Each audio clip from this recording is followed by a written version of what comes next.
¿Qué tal? ¿Cómo están? Bienvenidos a una nueva edición de MSUP. Los saluda Fiorella Vivar. Y hoy es el aniversario de Lima. 18 de enero celebramos el aniversario. Son 487 años desde que fue fundada, una de las ciudades más habitadas de América Latina, con casi 10 millones de personas viviendo en ella. Y señores, al ser un año electoral, nos viene bien revisar algunos temas fundamentales y cuáles son los retos que enfrenta esta ciudad. Para ello hemos invitado hoy a Alexandra Ames, jefa del Observatorio de Políticas Públicas de la Escuela de Gestión Pública, y a Carlos Casas, profesor principal de la Facultad de Economía y Finanzas de la Universidad del Pacífico, a quienes les doy la bienvenida. Muchas gracias a ambos por esta entrevista. Hola Fiorella, encantada de estar aquí. Hola, ¿qué tal? Gracias por la invitación.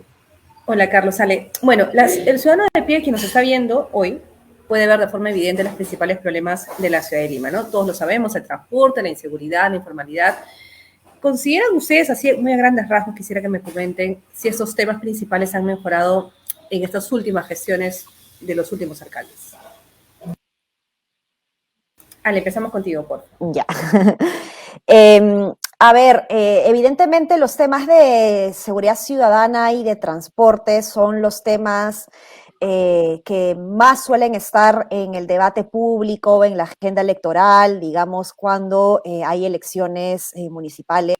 Hay una gran expectativa porque son justamente los principales problemas, no solo del país, sino particularmente que viven los limeños, ¿no? Y por lo tanto son demandas reales que los electores le suelen hacer a los candidatos a la alcaldía. Sin embargo, vemos que la cosa no ha mejorado necesariamente en términos de tránsito, los temas de congestión. Si hemos visto que se ha reducido, no ha sido necesariamente por políticas públicas específicas, sino más bien por la pandemia y por el confinamiento. A la medida en la que las medidas de la apertura de los mercados se ha ido dando y la gente ha empezado a salir más a las calles, hemos visto que nuevamente han empezado a proliferar los accidentes de tránsito, la congestión vehicular. Entonces, vuelve a ponerse en agenda este tema que no ha tenido, lamentablemente, la mejor solución en estos últimos años.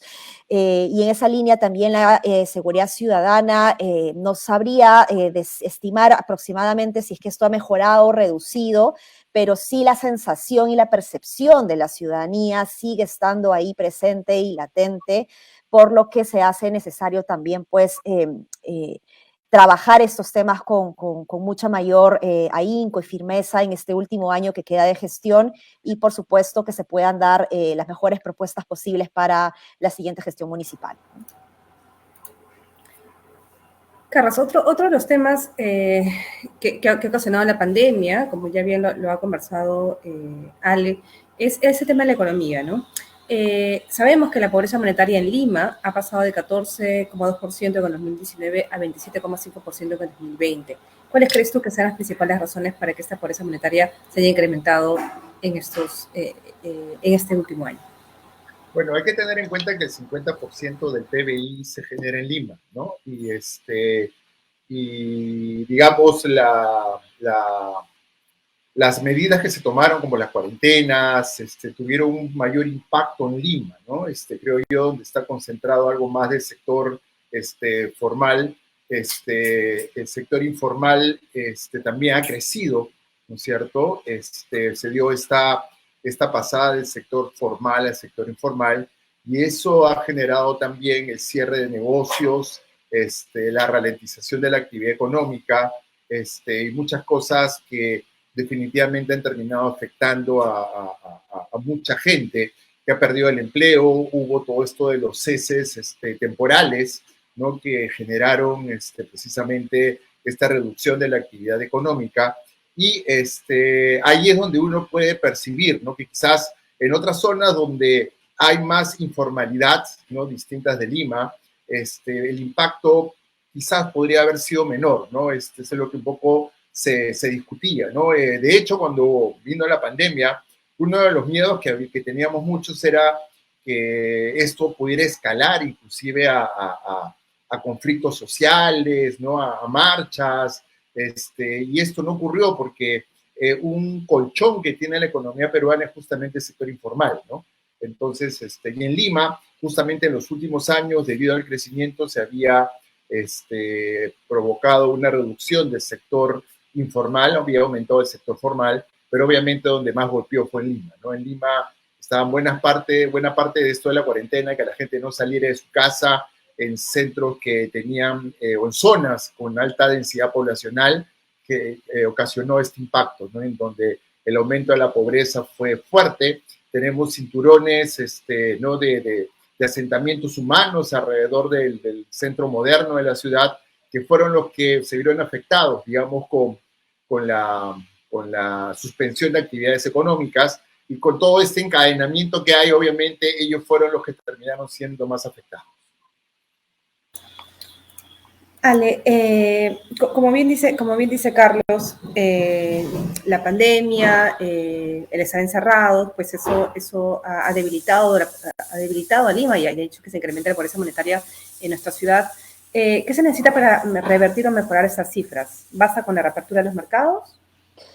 Bueno, efectivamente la principal causa, ¿no?, que generó todo esto fue el cierre de los mercados y esta contracción económica que hizo que la gente eh, se vea, digamos, involucrada en una situación muy preocupante, digamos, en donde los niveles de ingresos se reduzcan considerablemente, y esto hizo que un gran sector de la población retorne a una situación de pobreza o ingrese a una situación de pobreza monetaria, ¿no? Lo normal, la tendencia natural es que con la apertura de los mercados estos indicadores también vayan recuperándose. Sin embargo, desde mi sesgo de especialista en políticas sociales, creo que no es suficiente apostar por la mera apertura de los mercados por sí sola para la recuperación o la salida exitosa de la pobreza, sino que debemos pensar más bien por qué hemos caído tanto y cómo podemos hacer para evitar tener caídas tan duras como las que hemos tenido en los próximos choques adversos que vayamos a tener, en las próximas crisis que podemos tener. Creo que si tuviéramos una red de protección social o políticas sociales efectivas, eficientes, resilientes, digamos, podrían evitar que estos choques sean tan duros para la población, ¿no? Entonces, en esa línea, mi respuesta está más orientada a la necesidad de crear un sistema de protección social que pueda ayudar a contener a las personas en la crisis, ¿no? La salida a la pobreza no puede ser exitosa solamente porque uno pasa de una situación de pobre a no pobre, sino que hay que mirar la vulnerabilidad, y esto era algo que se estaba conversando un par de años antes justamente de que la pandemia llegara, y particularmente mirar a la pobreza urbana también con la necesidad de trabajarla con estrategias diferenciadas propias de las dinámicas de las ciudades, digamos, y por lo tanto insertar este tipo de soluciones, digamos, son cruciales, ¿no? Por ejemplo, no solamente pensar en que la tendencia natural de la apertura de los mercados va a dar una recuperación, sino pensar también en cómo se aprovecha de alguna manera este paro que pueden tener varias personas, esta situación de crisis que pueden tener varias personas, jóvenes que en este momento se encuentran en una situación en la que no estudian ni trabajan, para dotarlos de capacidades técnicas productivas adecuadas que los pueda hacer mucho más empleables o más atractivos al mercado laboral, ¿no? No se trata simplemente de capacitar a jóvenes en situación de pobreza o a jóvenes vulnerables para que vivan el resto de su vida con un sueldo mínimo, sino más bien de darle las condiciones necesarias para que puedan tener un acceso a un sistema que les permita el ascenso, digamos, social que todos queremos, ¿no? Y Fiorella, yo complementaría lo que dice Ale con el tema de la reconversión productiva, ¿no? Definitivamente todo esto está provocando un cambio radical en la estructura productiva del mundo, ¿no? Hay servicios que se van a utilizar más, sectores que se van a ver grandemente afectados. Uno piensa ahora en el turismo, ¿no? Y tanto se habla de fomentar el turismo, etcétera. Ok, es cierto, genera bastante mano de obra, pero yo creo que la demanda va a ser distinta, ¿no? El tema del entretenimiento también, ¿no? Entonces, gente que está ubicada en estos sectores y que ha perdido el trabajo probablemente no se pueda volver a recolocar en estos sectores, ¿no? Y más bien hay que tomar una tendencia de más bien el comercio electrónico, temas que tienen que ver más con tecnologías de la información, temas vinculados a la salud también van a ser importantes, donde puede haber muchas ideas de negocio, inclusive de emprendedurismo, y creo que justamente hay que apoyar esta reconversión, ¿no? Como está cambiando la estructura, la matriz productiva, por poner algún término, digamos, también tenemos que acondicionar y preparar a las personas para que puedan ser rápidamente empleables y no pasen por todo un proceso de reconversión que puede ser muy costoso en términos de tiempo y obviamente de recursos perdidos, ¿no? Pero desde la función del alcalde, ¿qué podría hacer el alcalde para lo que ustedes están comentando, ¿no? Para buscar nuevas fuentes de empleo, no sé, para darle de repente otra vista a su distrito y sea mucho más turístico. ¿Qué puede hacer el alcalde para ayudar a esa reactivación? Mira, yo me concentraría en dos cosas, ¿no? Hoy la Municipalidad Metropolitana de Lima tiene ya desde hace varios años, desde hace varias gestiones, escuelas de capacitación laboral para jóvenes, ¿no? Entonces, la idea es incluir justamente este enfoque de innovación que se plasme, digamos, dentro de la lógica de esta nueva apertura de mercados. No es una reapertura en donde volvemos a estar como en el 2019, sino lo que el profesor Casas acaba de mencionar es sumamente importante, ¿no? Las dinámicas han cambiado y por lo tanto las necesidades también del mercado laboral son otras.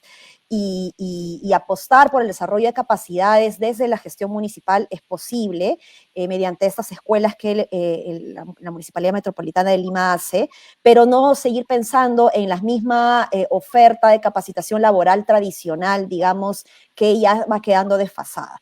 Lo otro está relacionado con la infraestructura y los servicios de calidad que una ciudad debe asegurar para sus vecinos, ¿no? Para sus habitantes.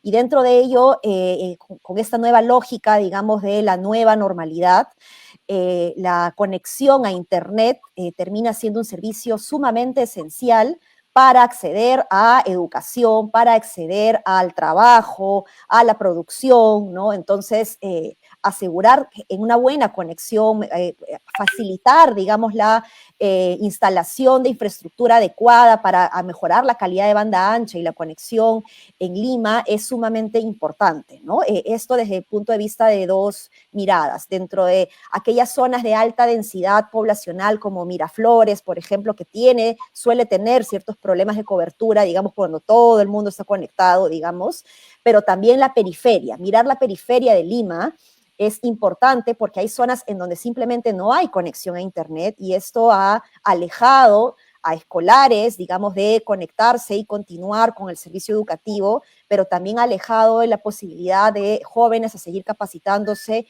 o de adultos, jefes de hogar, de poder dar la continuidad de su empleo, digamos, justamente por la especialidad y o por la conexión, la falta de conexión a Internet, ¿no? Entonces, yo me concentraría en estas cosas desde el ámbito de la gestión municipal, ¿no? Y yo sumaría a eso también, hoy se habla mucho de las ciudades competitivas, ¿no? Entonces, hoy día, digamos, dado este cambio en la matriz productiva que estamos sufriendo, tenemos que ver cuáles son los servicios que se requieren, ¿no? Y básicamente lo que menciona Alexandra con respecto a la cobertura de Internet, la calidad, es clave hoy día, sería el servicio más importante probablemente que deberíamos y perder de vista los tradicionales de electricidad, agua, telefonía, pero ahora Internet se ha vuelto una herramienta clave para la productividad, ¿no? El caso que mencionaba Alexandra, ¿no? Un niño que no está teniendo acceso a clases porque no tiene buen Internet, está perdiendo competitividad frente a un compañero que sí lo tiene y que está permanentemente en contacto con sus profesores, ¿no? Entonces, creo que generar un ambiente competitivo en esta nueva dinámica para que tanto las personas como las empresas sean más competitivas y sean capaces de generar ingresos sostenibles en el tiempo, creo que es una tarea en donde se debe empezar a sumar esfuerzos, ¿no? Porque siempre pensamos en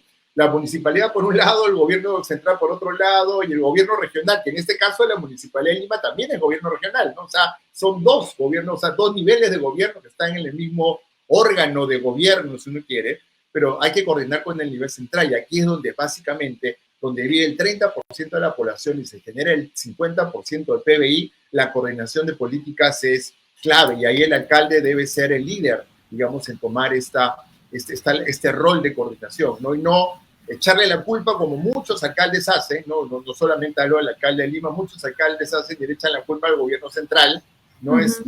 Que no les da el dinero, que les hace perder el tiempo, que no los atienden, lo cual en parte es cierto, pero también a veces usan de excusa ese tipo de discursos para no avanzar, ¿no? Y echarle la culpa al nivel central. Acá es hora de empezar a sumar esfuerzos y no estar quejándonos cada uno desde su banco, diciendo, no, no me ayuda, por eso no hago nada, ¿no? Y el otro, y el del centro, en el del nivel central, dice, no, es incapaz, entonces no lo ayudo tampoco. Entonces así no avanzamos para ningún lado, ¿no? Y esto ya tiene que ver más con todo el proceso de descentralización del país. Hay varias excusas que se utilizan, ¿no? Como el tema del presupuesto, no tengo suficiente presupuesto, o no recaudo lo suficiente. Lima es una mega ciudad, hay 43 distritos. ¿Qué figura o cuál es la importancia de una mancomunidad distrital? Algún tema que se ha estado hablando en estos últimos días, Carlos. Por ejemplo, ¿ayudaría para brindar servicios o ejecutar obras en conjunto? Mira, la mancomunidad de distritos o de regiones también, o de departamentos, está pensada para, digamos, como un paso previo a una integración municipal, ¿no? Es decir, nos unimos para brindar un servicio o para construir una obra de infraestructura, ¿no? Esa es un poco la lógica de la mancomunidad y eso puede recibir un incentivo presupuestal, ¿no? Digamos, en el caso de Lima sí podría existir, pero más bien la tendencia que tenemos es a crear más distritos, ¿no? Inclusive lo que tenemos es ahí el ofrecimiento siempre a nivel central de hacer de San Juan del Lurigancho una nueva municipalidad provincial, ¿no? Que tendría distritos dentro, ¿no? Entonces, lo que más bien la lógica y el tema de las economías de escala y optimizar recursos nos llevaría a fusionar distritos y un paso intermedio es esto de las mancomunidades. A veces choca con este afán que tienen ciertas zonas de que tienen una identidad y que quieren separarse. Por ejemplo, hoy día si nos ponemos a pensar con cabeza fría, Lima y Callao no tendrían por qué ser distintos, deberían estar bajo un mismo gobierno, pero si uno plantea esa idea, sale el espíritu chalaco y el espíritu limeño, que no sé cuál es la diferencia cuando yo paso de Lima a Callao, no veo ninguna diferencia en absoluto en cuanto a lo que es servicios, a todo lo demás, que debería ser una sola ciudad. Entonces, pensar en las mancomunidades está bien, pero el alcalde es el alcalde provincial, ¿no? El alcalde provincial, y dentro de la provincia están los distritos, ¿no? Entonces va bien tratar de fomentar con recursos de la municipalidad provincial el tema de la mancomunidad sería algo interesante. Hay que recordar que la Municipalidad de Lima es una de las pocas municipalidades que la mayoría de sus recursos son recursos propios. Entonces, cuando uno mira el presupuesto del 2021, aproximadamente 55-60% de sus ingresos son impuestos o son recursos directamente recaudados. Cuando uno mira el presupuesto para el 2022, 70% está programado que sean recursos propios. Entonces, en el caso de Lima no hay la excusa de que no me dan transferencias, de que depende del gobierno central, no, sino que es el esfuerzo que se haga para cobrar los impuestos, ¿no? E igual debería ocurrir si, por ejemplo, hay administraciones tributarias eficientes, y si, perdón, se juntaran varios distritos bajo una sola autoridad o una sola administración tributaria y que se plieguen a la que sea más eficiente, digamos, se podría mejorar la recaudación, ¿no? Porque uno de los temas que también se ha visto es que durante el tiempo de la pandemia la recaudación municipal ha caído, ¿no? Porque, claro, ha habido una caída de ingresos, ha habido una recesión y si nos ponemos una mano en el pecho, digamos, en el Perú, cuando uno piensa en pagar sus deudas, en el último que piense es en la municipalidad probablemente, ¿no? Entonces,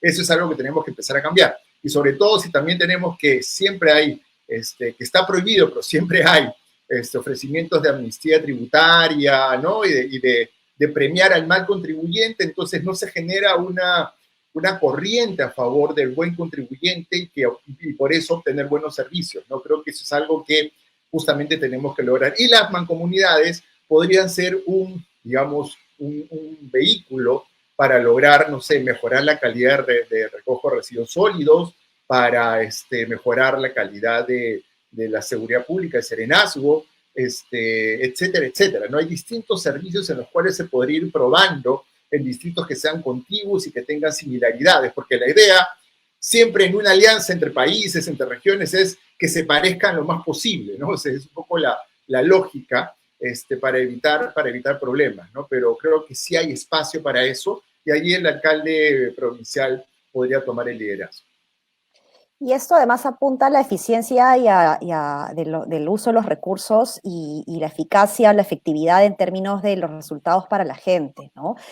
Algo que nos diferencia Lima metropolitana de Buenos Aires, Santiago, Bogotá, por ejemplo, en términos de gestión de ciudades, es que estas otras ciudades en nuestros países vecinos tienen una sola administración.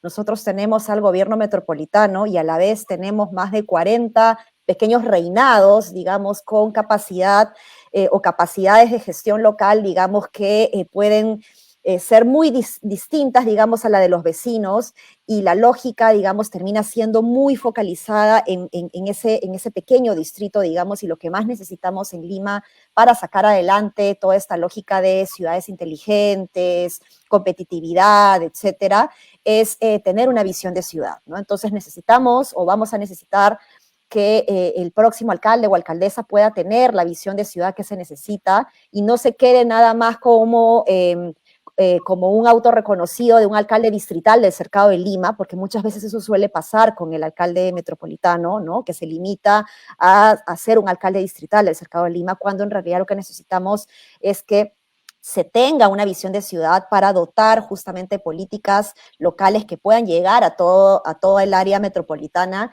y esto pues puede ser muy ayudado justamente con las mancomunidades, ¿no?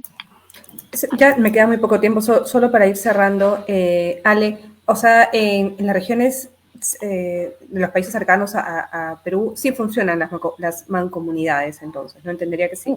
No, me refería a que más bien la diferencia que tenemos con estas otras capitales de nuestros países vecinos es que existe una sola administración local en estas grandes ciudades, ¿no? En nuestro caso tenemos al gobierno metropolitano y a más de 40 distritos, unidades de gestión local, digamos, que deciden por sí mismas con una mirada totalmente puesta en el territorio, y suceden cosas que físicamente las podemos interpretar como, por ejemplo, el hacer ciclovías, ¿no? Está bien hacer ciclovías, nadie se tendría que oponer a hacer ciclovías, pero si el alcalde de San Borja piensa en sus ciclovías para San Borja y el alcalde de Surco y de San Isidro, que son 3 distritos vecinos, digamos, desde San Borja y Miraflores, piensan en sus propias ciclovías, no estamos generando la conectividad que necesitamos, respetando las dinámicas que hace el ciudadano limeño. El ciudadano limeño no nace en un solo distrito, no se desenvuelve en un solo distrito, sino que trabaja, estudia en otros distritos de la ciudad, incluido el Callao. Por eso es importante lo que menciona Carlos sobre ese tema también, ¿no? Entonces, esta mirada macro, digamos, es sumamente necesaria, y las mancomunidades más bien pueden ayudar a cortar estas deficiencias que tenemos por tener estos más de 40 reinados, como yo le digo, ¿no? Entiendo, porque difícilmente vamos a pasar de eso a tener una sola. Claro, y una adicional, ¿no? En el término de servicios, por ejemplo, el recojo de basura, ¿no? La municipalidad probablemente contrata a una empresa para el recojo de basura en dicho distrito, la municipalidad contigua contrata a otra empresa para el recojo de basura, pero si se podrían juntar justamente para hacer un recojo de basura más eficiente, o sea, esto nos dejaría como resultado, digamos, que a los propios vecinos se le abatarían los costos, digamos, que implicaría este recojo de basura, ¿no? Sí, necesitamos ir a una ciudad moderna, ¿no? Y no a la proliferación de guetos, ¿no? Que es lo que tenemos en Lima. En Lima hay como, yo vivo en mi zona y ahí me cierro y estoy con gente igual a mí, entonces al final vivo en un país tan diverso, pero estoy encerrado en una zona y no conozco, viviendo en Lima, no conozco la realidad de mi ciudad, ¿no? Y creo que eso es bastante importante en el desarrollo de las personas, ¿no? Creo que debemos dejar esta cultura de gueto para integrarnos más, y las ciclovías podría ser unas ciclovías planificadas, podrían permitir agarrar la bicicleta e irse a pasear por toda la ciudad, ¿no? Y conocer toda la ciudad, algo que yo hice con mis padres en los años 70, me acuerdo, y conocí todo lo que era Lima, ¿no? Y no donde la burbuja donde yo vivía, sino que era mucho más grande. Y eso creo que me ayudó bastante a entender el país, aparte de viajar fuera de Lima, pero creo que ese sentimiento, ¿no? Con el tiempo, con la inseguridad, con todos los miedos que han ido ocurriendo conforme han transcurrido los años, la gente se ha tendido a juntar en guetos, ¿no? Y creo que eso debemos romper. Y yo solo para finalizar, Carlos, ¿por qué creen que el alcalde o los alcaldes que hemos tenido en Lima no han logrado eso? O sea, no han logrado ver la ciudad como un todo, ver el tema un poco más macro, trabajar más con los minigobiernos que existen dentro de Lima. ¿Por qué no se ha podido hacer esta unidad en general? Mira, yo vería por un lado un tema financiero, ¿no? Desde la reforma de los años 90 de las finanzas municipales, la plata recayó más en los gobiernos distritales que en los provinciales. Entonces le quitaste armas a las municipalidades provinciales, ¿no?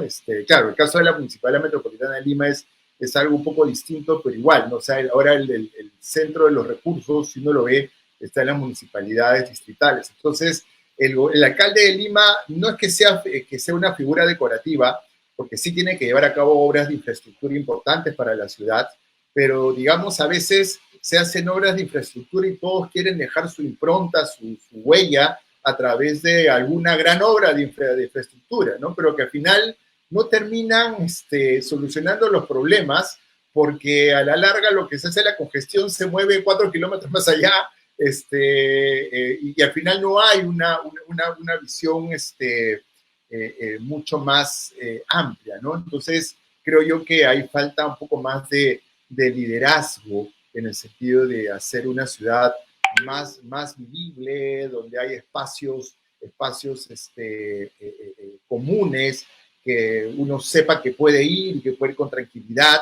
No, claro, la pandemia ha afectado, obviamente, la pandemia estos 2 últimos años ha afectado cualquier iniciativa que se pudo llevar a cabo, pero en general, lo que yo iría trascendiendo a lo que es esta administración, siempre ha habido este sesgo, hacer las obras más de infraestructura que a pensar en hacer una ciudad más vivible, más conectada, más integrada, ¿no? Y ese creo que es el camino que tenemos que tomar.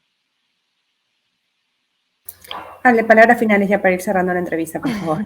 Bueno, que esperamos que, bueno, desde la Escuela de Gestión Pública, este año, que va a ser un año electoral, sea menos apasionado de lo que hemos tenido el gobierno en las elecciones pasadas y más bien nos concentremos justamente en elevar la calidad del debate en función a propuestas técnicas que son sumamente necesarias para beneficiar a los ciudadanos del país, ¿no? Nosotros desde la escuela vamos a estar siempre y el observatorio dotando a los decisores o a los tomadores de decisión de data, evidencia, información que pueda ser relevante para que puedan tener diagnósticos adecuados y también propuestas de solución basadas en la evidencia, ¿no? Perfecto. Les agradezco a ambos. Muchísimas gracias por esta entrevista y nos reencontramos en una próxima edición de MSOP. Muy buenos días.